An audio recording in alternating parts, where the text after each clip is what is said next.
We've talked a lot about where we're going and a lot of pessimism and a lot of concerns. What gives you hope right now? What gives me hope is the younger generation and just how fired up they are about experimenting with different solutions. About canceling your ass, Anna. I was gonna say, Jesus, that's like the exact opposite feeling about that.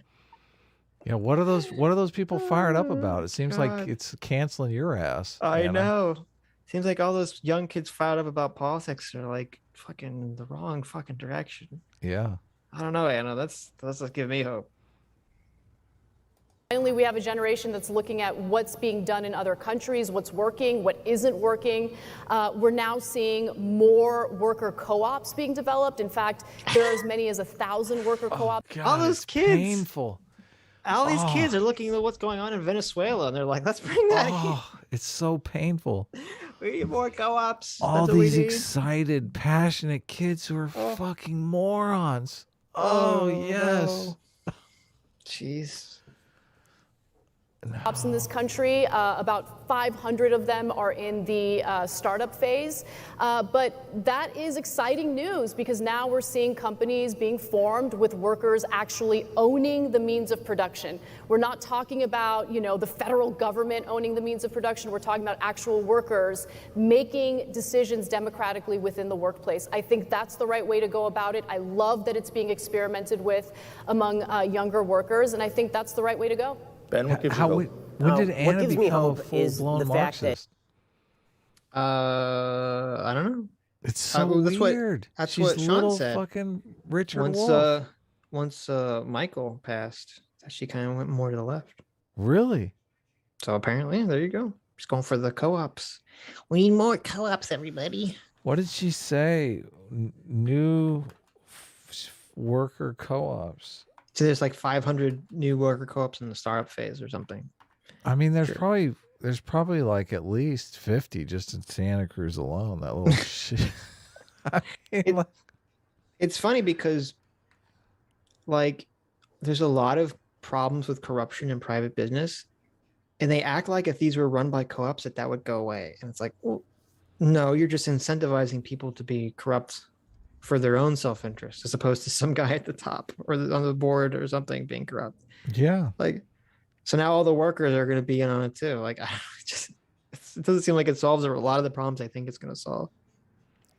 California's proposed worker co-op model for the gig economy. What is, we gotta read up on this co-op shit because it seems like find a worker co-op, USA worker. Is it like an Uber now? Or you call a worker co-op like you call an Uber? Yeah. You're like, I need a job here. Let me also. Adam, for research for the stream, you should join one of these worker co-ops. Okay? California's proposed worker co-op model. Look at this. Join. I want a full report. Policy recommendations. Santa Clara says yes to creating a city for worker co-ops. Santa Clara. An entire city. Okay, that's interesting. I used to have a friend that lived in Santa Clara. Oh my God. Move. Jeff, get out. Wait a minute. You want them to move? Are they a traitor? Are they turning their back on their city, Adam? Come on, what's happening here? I guess so. Did I just fully Anna Kasparian? I think I did. You pulled an Anna, yes. More U.S. businesses are becoming worker co-ops. Here's why. This is Google. I'm using Google, so this has got to be nonsense.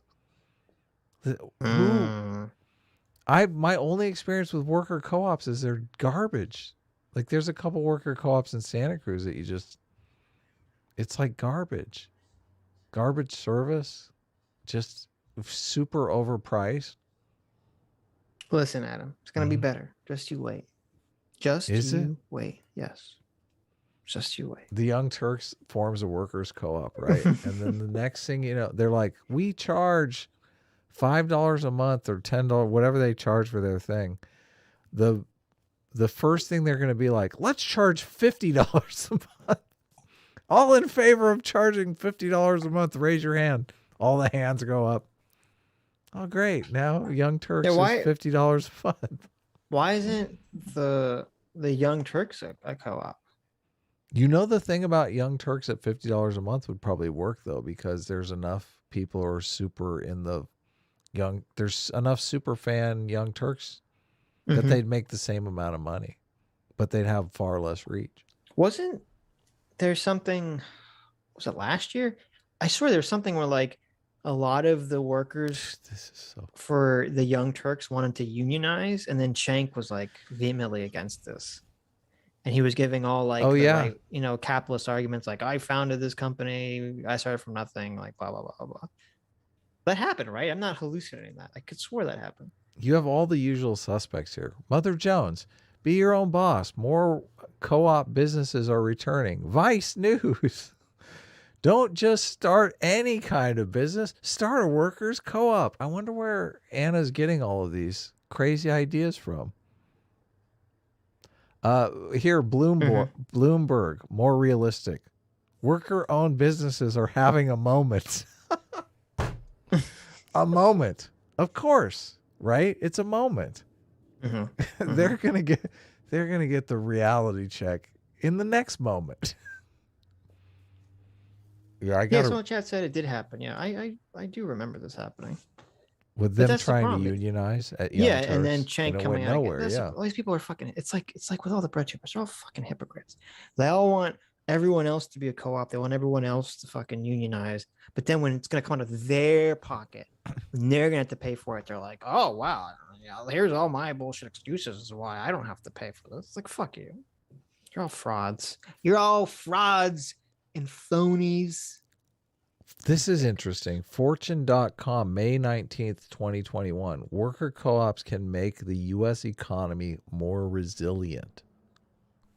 Mhm. Are they classifying Uber as a worker co-op now? Is that what's going on here? No, I mean it's not, because it's a bunch of private contractors. That's how they kind of do their weird shenanigans, which would be the opposite of a co-op. I'm going to make it my assignment for the week to Okay. read up on some of these worker it's people are so smitten by worker co-ops, Mhm. and I don't get it. Totally don't get it, but maybe I'm just I mean, it boomering triggers out all here. the right moral foundations. That's why they're smitten. And I mean, I admit it triggers my moral foundations too. It seems more fair. Mhm. I don't think it's gonna fucking work. I'm very skeptical of it working. Mhm. Yeah. But most people can't separate that in their mind. They say if something seems more moral, or I think if I want something to work emotionally, I'm just going to accept that it probably will work. Perhaps. But you can press play since, Oh having yeah, all the thing. Because of the problem. Because this is such a diverse country, and because what we are actually watching in real time is one of the great sorting features that we've seen in American public life in quite a while, right? We're seeing people like me move to Florida. We're seeing people who are in blue states want to stay in blue states. And what that's going to lead to is more diversity in terms of the attempted policies. And that, in turn, I would hope, would lead to a couple of things. One, better empirical evidence as to what works and what doesn't. And two, I would really hope that it would lead people to look at the federal government and say, this is just something that cannot control the entire country at once with one giant rubric of rules. We have to let California be California, and we have to let Texas be Texas, and we have to let Florida be Florida. And if we can't agree to do that, when we are going to be locked in a never-ending battle for supremacy, and things are going to get very, very, very ugly before this is over. And I think that the great threat to the country right now is the widely held belief that the solution is not at the local level and it's not at the state level, that it is all at the federal level. And what we ought to be arguing about each and every day is how much money and what sort of regulations we ought to pursue for 330 million people. The longer that continues, the more we're going to decide we don't actually want to be part of that body politic, that the rewards of being part of that body politic are not worth the risk of people you oppose taking control of that giant gun that is the government and pointing it at you. So I'm really hoping that some form of subsidiarity is going to return, and that there will be some governmental figures who are willing to sort of reestablish the checks and balances and localism that were the hallmark of the Republic at the beginning and should be the hallmark of it again. Look, I've enjoyed. That's a great answer. Is it? Yeah, like if you don't agree that if you have this idea that the federal government has to solve everything and states and local communities can't make their own choices, that's what breeds this further resentment and wanting to break the country apart. because there's always this fear that, oh, well, your political opponents will get in charge of the federal government and then they'll force you to do whatever. Where if things are much more stratified locally, you don't really have that fear of the federal government like mandating your life to this extent. Yeah. I got You know- triggered because he said the federal government with the gun pointed at you, and I just was like, God, that's what why you triggered gotta you. go in that? I just He why meant can't you conceptualize it at the metaphorically. federal government with the Okay. gun pointed at the guy who wants to steal all your shit? Like, why don't you conceptualize it that Well, way? it's both. It's both. Right. But Yeah. you know, I was gonna say I'll give Ben a lot of credit for this conversation because beyond, except for the tax shit, which is fucking stupid that he was saying, I think Ben has done really great in this conversation.